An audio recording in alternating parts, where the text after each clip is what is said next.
لاہور کے ایک دیہی اسکول میں میرا ٹرانسفر ہو گیا۔ میں مطمئن تھی جبکہ میرا شوہر کا منہ بنا ہوا تھا۔ بات یہ ہے کہ شہر کے اسکول پرائیویٹ ہوں یا سرکاری، ہمیں ٹاپ رہنا پڑتا ہے، کیونکہ ہر وقت چیکنگ کا خوف سر پر منڈلاتا رہتا ہے۔ مگر یہی دیہی علاقوں میں ایسا کوئی مسئلہ نہیں ہوتا، ٹیچر بھی آرام کرتے ہیں اور بچے بھی۔ وہاں 6 ماہ تک چیکنگ نہیں ہوتی، اگر ہو بھی جائے تو ان کے آنے سے پہلے خبر ہو جاتی ہے، سب الرٹ ہو جاتے ہیں۔ BA کرنے کے بعد ہی ایک سرکاری اسکول میں بطور معلمہ میری تقریر ہو رہی تھی۔ میں جماعت چہارم کی انچارج تھی۔ تقریباً میں تھوڑی سست تھی، مجھے خاموشی، اداس لوگ، چائے بہت پسند تھی۔ آج اسکول میں میرا پہلا دن تھا، سو میں وقت سے پہلے ہی اسکول پہنچ گئی تھی تاکہ اچھی طرح اسکول کا معائنہ کر سکوں۔ پرائیویٹ سطح پر یہ اسکول بھی عام دیہی اسکولوں جیسا ہی تھا، بڑے بڑے سنسان کمرے، بچے کم اور ڈسکیں زیادہ تھے، جس میں تعداد ٹوٹے پھوٹے بنچوں کی تھی، گندے واش رومز، اور نہ پوچھیں اس کا کیا حال تھا اسکول کا۔ اور ایک بہت بڑا بیری کا درخت کے پیچھے حصے میں 2 کمرے بند پڑے تھے، البتہ گیٹ کے سامنے بہت خوبصورت ہرا بھرا لان تھا، وہاں اسمبلی ہوتی تھی۔ پرنسپل اور دیگر اساتذہ میرے ساتھ مختصر سا تعارف ہوا اور سب استانیہ اپنے اپنے کمرہ جماعت میں چلی گئیں۔ میری جماعت میں کل 25 بچے تھے، جن میں سے 18 کے نام رجسٹر تھے، باقی ویسے ہی آتے تھے۔ چھٹی کی گھنٹی بجتے ہی اساتذہ اور بچے اپنا اپنا وقت پورا کر کے گھروں کو لوٹ جاتے تھے۔ ایسا تھا اسکول۔ رات کے سونے سے پہلے حسب معمول میں نے دیکھا مس صبا کھڑی ہیں۔ میری آنکھوں کے سامنے مس صبا کا چہرہ آ گیا، الجھے بال، میلے کپڑے، وحشت زدہ آنکھیں۔ میں بڑی تیزی سے اٹھ کر بیٹھ گئی۔ موہدہ کو بتانے لگی، آپ کو لگتا ہے نا کہ میں دنیا کی سست ترین عورت ہوں، تو کسی دن اسکول چل کر دیکھیے گا میرے ساتھ۔ مطلب؟ وہ بھویں سکڑنے والا بولا۔ مطلب یہ کہ مس صبا کیا مس صبا؟ میں میری بات کاٹتے ہوئے بولا، مس صبا کا حلیہ دیکھیں گے نا تو شکر ادا کریں گے، وہ آپ کو میرے جیسی سگڑ بیوی ملی۔ سگڑ؟ وہ آنکھیں پھیلاتے ہوئے بولا۔ میں نے غصے سے اس کی طرف دیکھا اور تکیے پر سر پیچ کر لیٹ گئی۔ سنا ہے وہ اسکول اعصاب زدہ ہے۔ مجھے اپنی پشت پر موہد کی شرارت سے بھرپور آواز سنائی دی۔ میں نے طنزیہ ہنکارا بھرتے ہوئے سر جھکایا اور کمبل سر تک کھینچ کر آنکھیں موند گئی۔ اسکول میں آتے ہی میری آنکھیں مس صبا کو تلاش کرنے لگیں۔ میری تلاش جلد ہی ختم ہو گئی تھی۔ وہ بیری کے درخت کے نیچے کرسی ڈالے بیٹھی تھی۔ میں نے آ کر خیریت پوچھی۔ آپ صبح صبح یہاں؟ ہاں، کلاس میں جانے کا موڈ نہیں ہو رہا تھا تو یہاں بیٹھ گئی۔ دور دور خلاؤں میں گھورتی ہوئی بولی۔ میں بھی مس صبا کے پاس بیٹھ گئی۔ میں گھنٹہ بھر ان کے پاس بیٹھی رہی اور ماسی سگرا آئی اور ہمیں باتیں کرتا دیکھ کر دور سے ہی پلٹ گئیں۔ ماسی سگرا کے تاثرات بہت عجیب تھے۔ 9 بجے کے قریب میں اٹھ کر کمرہ جماعت میں آ گئی۔ بچوں نے ادھم مچایا ہوا تھا، میں نے انہیں خاموش کروایا، حاضری لگوائی، پڑھنے لگی۔ میری نگاہیں بار بار دائیں جانب کھڑکی کی طرف اٹھ رہی تھیں۔ کھڑکی کا شیشہ ٹوٹا ہوا تھا، جس کی وجہ سے سامنے نرسری کلاس کے بچوں کو پڑھاتی سر کھجلاتی مس صبا صاف نظر آ رہی تھی۔ وقفے کے بعد بھی میں مس صبا کے پاس جا کر بیٹھ گئی۔ باقی استانیہ لان میں بیٹھی تھیں یا پھر پرنسپل کے آفس میں، جبکہ میں اور مس صبا بیری کے درخت کے نیچے بیٹھی تھی۔ آپ تنہا کیوں بیٹھتی ہیں؟ میں نے دل میں آئے سوال کو زبان دی۔ مجھے تنہائی اچھی لگتی ہے، وہ سنجیدگی کے ساتھ بولی۔ مجھے بھی، میں نے مسکراتے ہوئے کہا۔ اس نے عجیب سی نظروں سے میری طرف دیکھا۔ میں مسکرا دی۔ تم نے کبھی محبت کی ہے؟ وہ کھوئے ہوئے لہجے میں بولی۔ ہاں، میں نے حامی میں سر ہلایا۔ کون تھا وہ؟ تھا؟ کیا مطلب؟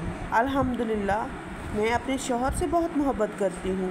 وہ زور سے ہنسی۔ مجھے شدید غصہ آیا۔ میری پسند کی شادی ہے۔ میرے سسرال والوں کو میرا نوکری کرنا بالکل پسند نہیں تھا، مگر پھر بھی میں نے نوکری کرتی ہوں کیونکہ مجھے شوق ہے۔ वो मेरा शौहर मेरा साथ देता है। कितना? कितना क्या मतलब तो मतलब होता है कि कितना वो साथ देते हैं। अल्हम्दुलिल्लाह, हमेशा मैंने इत्मीनान के से कहा और बेल बजाते ही उठकर कमरा जमात में आ गई। पता नहीं क्यों आज मुझे वो बहुत बुरी लगी थी।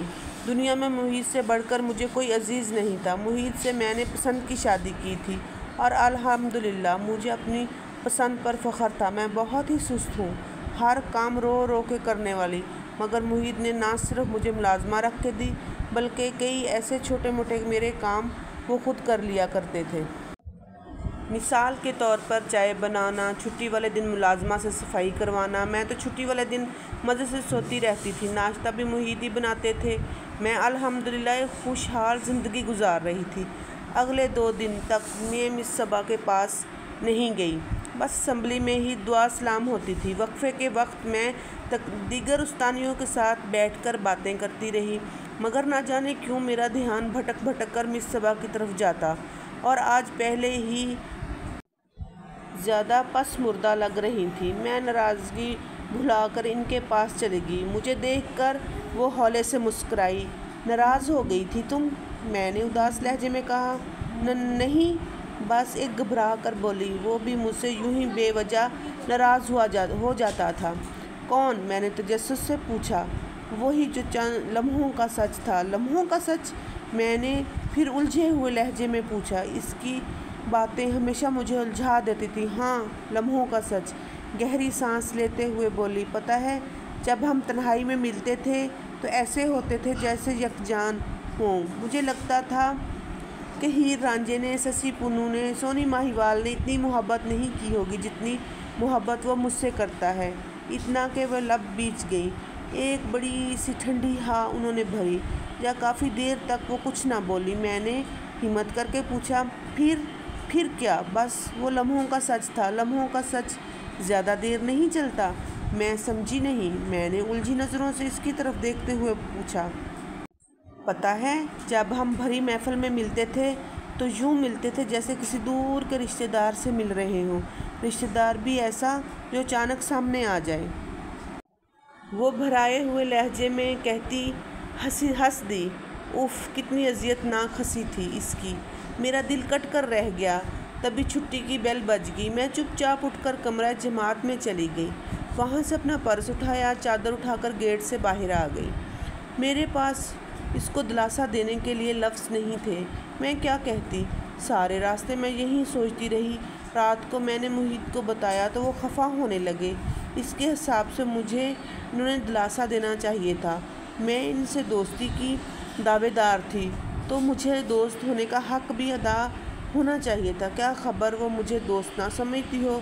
मैंने अपना दफ़ा किया तो मुहीत ने मेरी तरफ देखा और अधूरी बात छोड़कर ठीक से साइड टेबल लैंप बंद किया, करवट बदल गए, सो गए। हाँ, मैंने अपने दोस्त समझती हूँ। मुझे बात ये है कि रात बहुत हो गई है, तुम सो जाओ। मुहीत सख्त लहजे में बोला।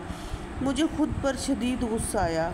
मुझ पे बात मुहीत को बतानी ही नहीं चाहिए थी। सुबह जब हस्बे मामूल स्कूल गई तो जाते ही मिस सबा की तलाश शुरू कर दी, मगर वो मुझे कहीं नहीं मिली। हो सकता है वो आज ना आई हो, मैंने दिल में सोचा।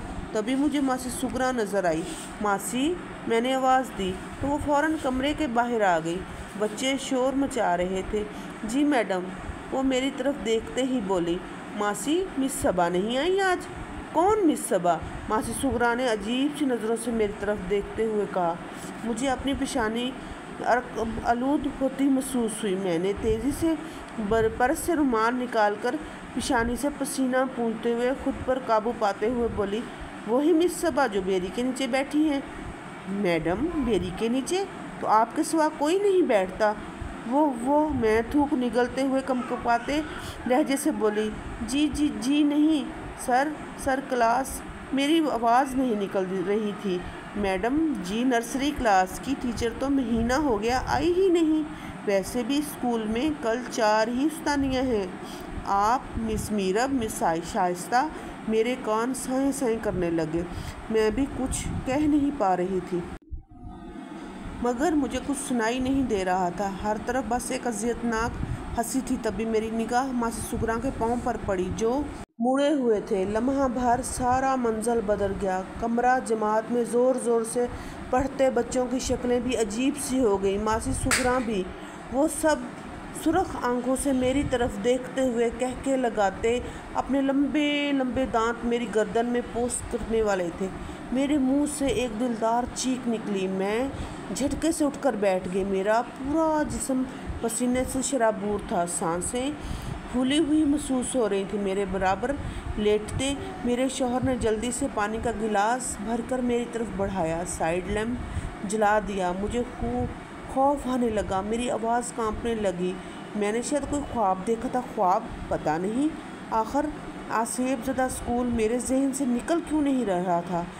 अपने शौहर के कंधे पर सर रखे मैं सोच रही थी, अगर वो स्कूल में एक खंडर था, इसमें मौजूद बच्चे और उस्तानियाँ हत्ता के मासियाँ भी सब हवाई मखलूक थे, तो फिर मैं वहाँ क्यों गई?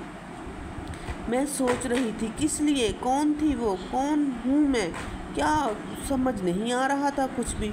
खौफ के मारे अनगिनत सवालात मेरे जहन में उठ रहे थे। तभी मुहीद ने मेरे कंधे पर हाथ रख कर कहा, सबा सबा क्या तुम सो गई हो? आज तक मुझे इस सवाल का जवाब नहीं मिला। मैं इस सवाल के जवाब को ढूंढती हूँ कि आखिर मुझे वो ख्वाब क्यों आया, क्या वो ख्वाब किस लिए था। समझ से बाहर है सब चीज़। मुझे लगता है कि जैसे मैं कोई ख्वाब देखा है, कोई डरावना ख्वाब, ऐसा ख्वाब जो मुझे नहीं आना चाहिए था, जो मेरी रूह को झंझोड़ कर रख दिया। फिर मैं दोबारा से अपने बिस्तर पर लेट गई, दुरूद शरीफ पढ़ा और आयतल कुर्सी पढ़कर दम कर कर लेट गई। आप कमेंट में ज़रूर बताइएगा कि आपको मेरी कहानी कैसी लगी, और अपनी ऐसी ही मज़ीद कहानियाँ सुनने के लिए आप प्लीज़ मेरे चैनल को सपोर्ट करें। इंशाल्लाह मैं आपको इस तरह की बहुत सारी अच्छी अच्छी कहानियाँ सुनाऊंगी और अच्छी अच्छी बातें बताऊंगी। तो ये थी आज की कहानी। मैंने सोचा आपके साथ कुछ कहानियाँ शेयर की जाएं जो मुझे बहुत पसंद हैं। तो आपको ये कहानी कैसी लगी ज़रूर बताइएगा, ज़रूर बताइएगा। ये छोटा सा व्लॉग था मेरा, तो इसको ज़रूर देखिएगा। मेरे पूरे चैनल का विज़िट करें, मेरी वीडियो को पूरा देखें, दुआ में याद रखें। आपकी दुआओं और सपोर्ट की मुझे बहुत ज़्यादा ज़रूरत है। आज बारिश भी हो रही थी, बहुत ज़्यादा बारिश हुई, सारा दिन आज बारिश होती रही, सुबह से लेकर शाम तक। आज बनी घर में बिरयानी, बच्चों ने बिरयानी की फरमाइश की थी। मैंने कहा चलें बिरयानी भी बनती है और आपके साथ कुछ कहानी भी शेयर की जाए। तो आपको मेरी कहानी कैसी लगी ज़रूर बताइएगा, ज़रूर बताइएगा। तो इसी व्लॉग का यहाँ पर करते हैं एंड। आपको मेरा व्लॉग अच्छा लगा होगा, तो अल्लाह हाफिज़।